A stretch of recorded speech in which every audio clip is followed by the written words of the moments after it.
Hi Scorpio, welcome po sa ating channel at ito ay yung Daily Gabay Tarot Reading for November 21, 2024. Please be reminded kung nakaresonate kayo, comment down. Kung hindi kayo nakaresonate, ibigay niyo po sa iba kasi channel reading po ito. This is for you Scorpio ngayong November 21, 2024.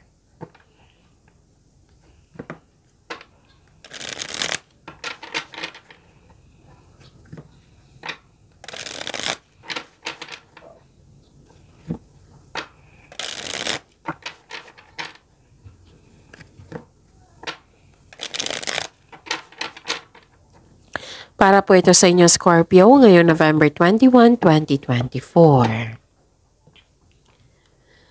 Maraming salamat po sa inyong patuloy na suporta at maraming salamat din po sa mga hindi nag-skip ng ads. Gamitin ang reading na ito bilang gabay lamang sa mga hindi pa nag-subscribe, subscribe na po kayo at click bell notification para malaman nyo na may bago tayong video. Para sa mga gustong magpa-reading po, may lumabas dyan sa screen nyo ngayon. Panoorin nyo po at sundin ang instruction. Calling the attention sa mga suki ko dito na Scorpio, open na po ang inyong Monthly Gabay Tarot Reading for November 2024. May 6 months from now reading tayo at love life reading po. So message me Scorpio for schedule. Maraming salamat po.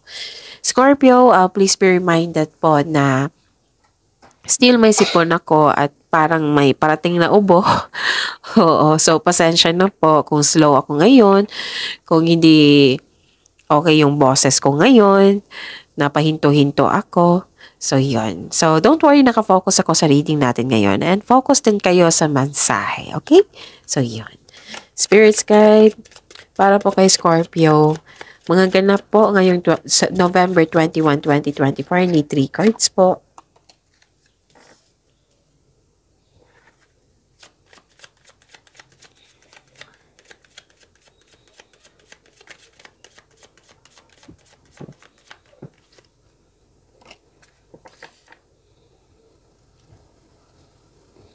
Ayusin ko lang yung camera po. Saglit lang po. Okay.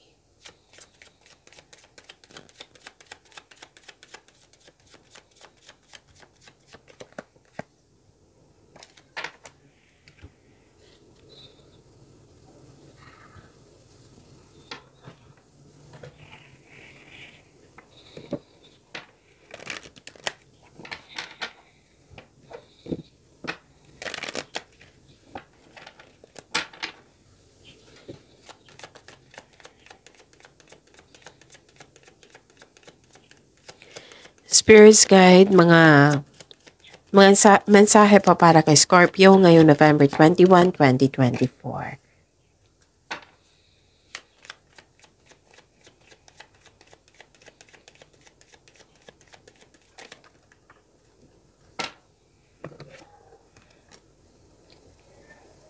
Okay.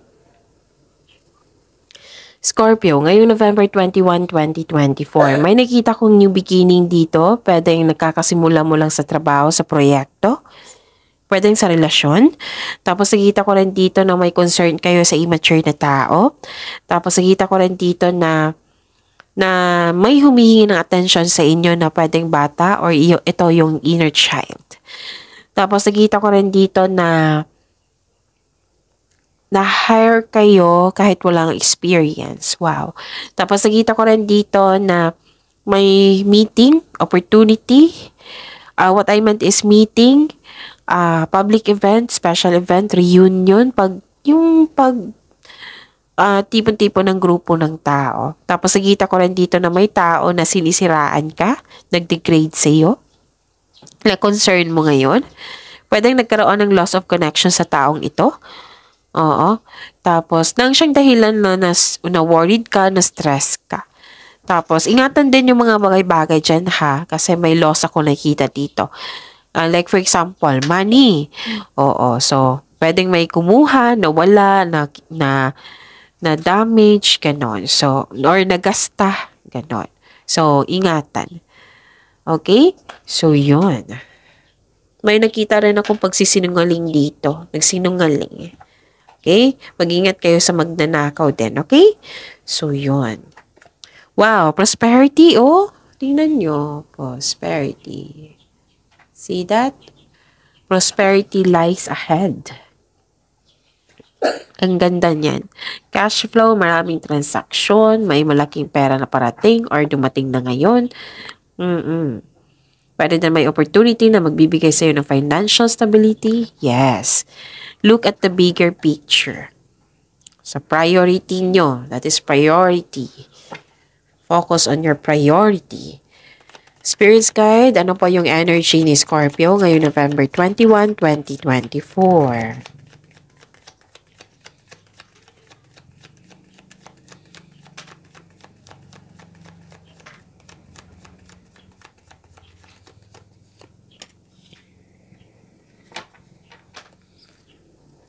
The clarification of this card po para kay Scorpio.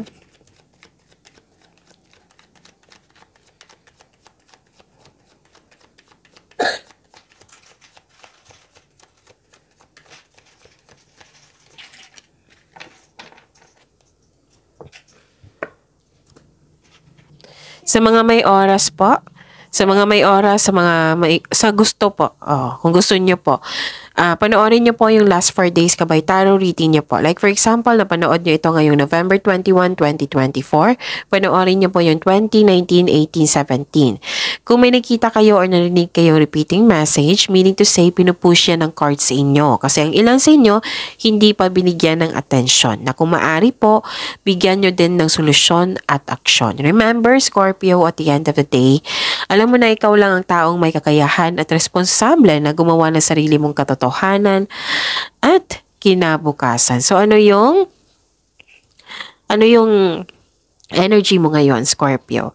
Nakita ko dito, lumabas dito from your oracle card to tarot cards na nagkaroon ng worried. Pasensya na po na low-bat yung unit ko.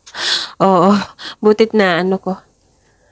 Okay, so, yun. Balik tayo dito. Di ba may sabi ko kanina na nag-alala kayo, stress kayo kasi may loss of connection, pwedeng may nawala, pwede din na may naninira sa'yo. Andito rin nagkaroon ng anxiety at pag-alala. Di makatulog, balisa ka, natatakot, naghihinala, or dumadalas yung pagkakaroon ng masamang panaginip. So, ang stress ay isang normal na bahagi ng ating buhay, pero kailangan po itong labanan sa pamagitan ng pag-unawa. Pag-unawa, pagtanggap sa isang sitwasyon. Makakatulong po yung pag-share mo sa ibang tao na para ma-express mo itong emotion mo to. Yung piliin mo lang yung marunong makinig. Okay? Kung pwede, wiser elders, ganon. Para mabigyan ka ng wisdom message. Tapos, pwede din na kung may trust issue ka, makatulong ang journal or diary, isulat mo ang mga nasa isip mo. Upang sa gayon isulat mo yung mga nasa isip mo, ilipat mo sa yung mga nararamdaman mong disappointment na nag-cause ng anxiety or pag-alala, isulat mo lahat sa journal para masuri mo kung ano yung punot dulo, masuri mo yung para maalis ang mga ito sa inyong isipan at mapunta sa pahina, para masuri mo rin kung ano kung ano yung anong tawag nito, bakit nagkaroon ng disharmony, para mas makilala mo yung sarili mo at yung mga taong na hindi totoo sa inyo, para mabigyan mo ng solusyon. Yun. Para mabigyan mo ng solusyon. At yun. Mas makilala mo rin yung sarili mo kung paano ka mag-react sa ganitong sitwasyon. At saka mas mabibigyan mo ng sagot, mabibigyan mo ng solusyon yung problema at sagot sa inyong mga katanungan. So, ang sabi ng card dito, huwag kayong huminto, make change po daw kayo. Itong pangyayaring ito ay pansamantala lamang at lilipas din po ito. So, stop overthinking. You should stop overthinking. Kasi nakakasama to sa inyo. Overthinking can steal your opportunities, happiness, peace of mind. Nakaka-drain din yan ng energy. So, you have to move forward. Kayanin nyo po. Okay? And kung how to stop overthinking, learn mindfulness skills, time for reflection, yan. I-search nyo yan sa Google. para ma-stop na yung overthinking. Kasi nakatulong lalo na yung time for reflection. Kasi, anong tawag nito? Andyan yung pahinga, sagot sa inyong mga katanungan, para recharge din kayo dyan, solution sa inyong problema, yon. So, yun, give solution sa kung ano man yung problema mo. Okay? Okay.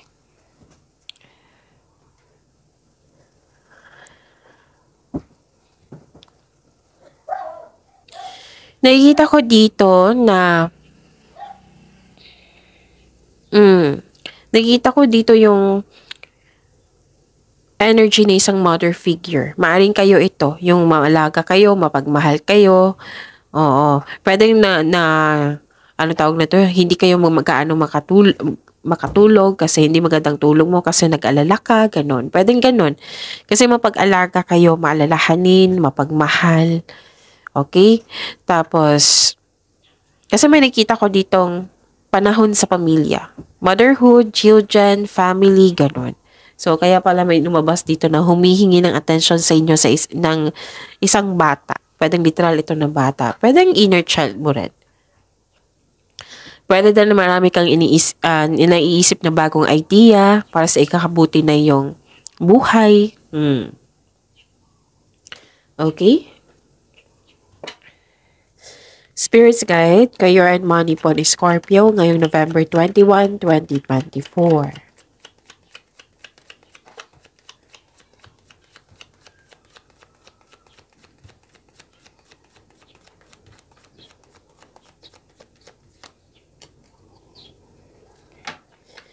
The clarification of this card po.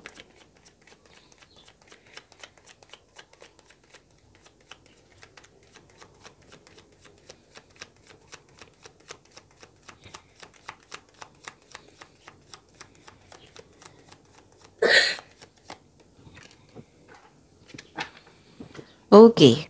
Sa career and money ni Scorpio, nakikita ko dito na nagkaroon po ng possibilities. Yun nga, marami kayong ideas na isip. Dalawang card na po nagsabi nito. Okay, so many big ideas inspired kayo ngayon. Nagpaplano ka ng dagdag investment para magkaroon ng financial growth. Mas lumaki yung pangarap mo kaya nagpaplano ka ng karagdagang investment. Dalawang card na nagsabi niyan ha. Okay, so you are focused sa priority nyo, which is lumabas dito sa inyong sa mensahe dito. Itong priorities na pina-priority ito, priorities nyo na binigyan nyo ng action. Itong ideas nyo, makapagbibigay yan sa inyo ng prosperity. Prosperity lies ahead. Okay?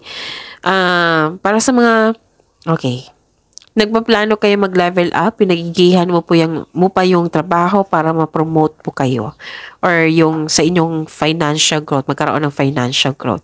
Pagpaplano dito, nakikita ko talaga dito, contemplation, pagpaplano, daydreaming, nagpaplano kayo nag-iisip ng mga plano, pangarap sa buhay, nag-iisip ng mga desires mo sa buhay. Ano to nag-iisip, marami kayong ideas, which is a blessing. Ideas is a blessing po. Tapos bibigyan mo siya ng action. Yes. Ano pa? Nakikita ko rin dito na habaan niyo po yung pasensya niyo. Okay? Siguraduhin konkretong plano yan. Tapos, naiinip ka dito Kailangan ng habaan ng pasensya. Dahan-dahan lang po magsaliksik. Tapos, parang may hinihintay kang tao dito na gumawa ng hakbang bago ka kumilos. So, yun. May humihingi talaga ng atensyon sa inyo dito, Scorpio. Kadalawang card na po nagsabi dito. Spirits Guide.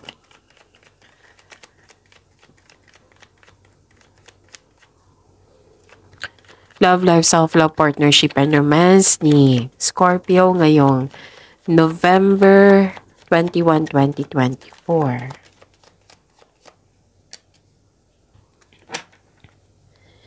and the clarification of this card po.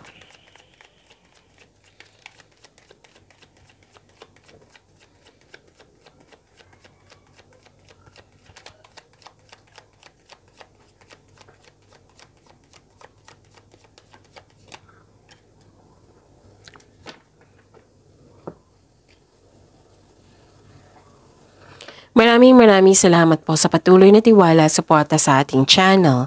At maraming salamat din po sa mga hindi nag-skip ng ads. Scorpio. Kampante kayo ngayon. Lahat inspired. Full of power kayo ngayon. Very confident. Wow, bumalik yung confidence nyo. So, full of power kayo ngayon. Nagkaroon ng victory. Mahigit pa ito sa success. Okay? Na-control na, ganun. Kung naging disbalance ang inyong iniisip dito, now, nagkaroon ng pag-control. So, naging kampante ka na sa kung anong sitwasyon ka ngayon. May magbibigay, what I meant is, may dito, very influenced na tao. Oo, or makapangyarihang tao na maaari siya yung magbigay ng tulong sa iyo. So, basta you're taking an action with courage na ang taas ng confidence nyo dito. Okay? Yun. Ang ganda. At saka, okay. Makinig po daw kayo sa inyong intuition. Kasi some of you, nagiging okay na ito. Oo, kasi some of you, nakikita ko na wala kayong believe sa inyong sarili. Kailangan nyo makinig sa inyong intuition. Listen to your intuition. Redirect your energies. Okay? Kasi may nakita ko ditong taong hindi totoo sa inyo. Lumabas siya dito sa oracle nyo at dito. Mahilig magmanipula, hindi siya totoo sa inyo. Sinungaling. Kasi may lies ako nakikita eh. Insecure, selos. Yun. Malalaman nyo to kung sino ito. Basta makinig kayo sa inyong intuition. Okay? Yun. Tapos, susunod naman yung gusto mo dito. Yung plano mo na sunod. Nakikita ko dito. So, yun. Bigyan ng oras, pansin, yung humihingi ng atensyon sa inyo. And focus kayo sa priorities nyo sa buhay. Kasi yung itong pagkakataon na ito, magbibigay ng prosperity sa iyo. Okay? So, yun. I'm hoping na overcome na yung obstacles, challenges, makatulog na kayo ng maayos. So, yun. Always choose happiness and peace of mind. So, focus kayo sa binigay na blessing sa inyo, pagyamanin niyo po. See you tomorrow. Scorpio, please like, subscribe, and click bell button for notification para updated po kayo sa daily tarot reading natin. Maraming salamat.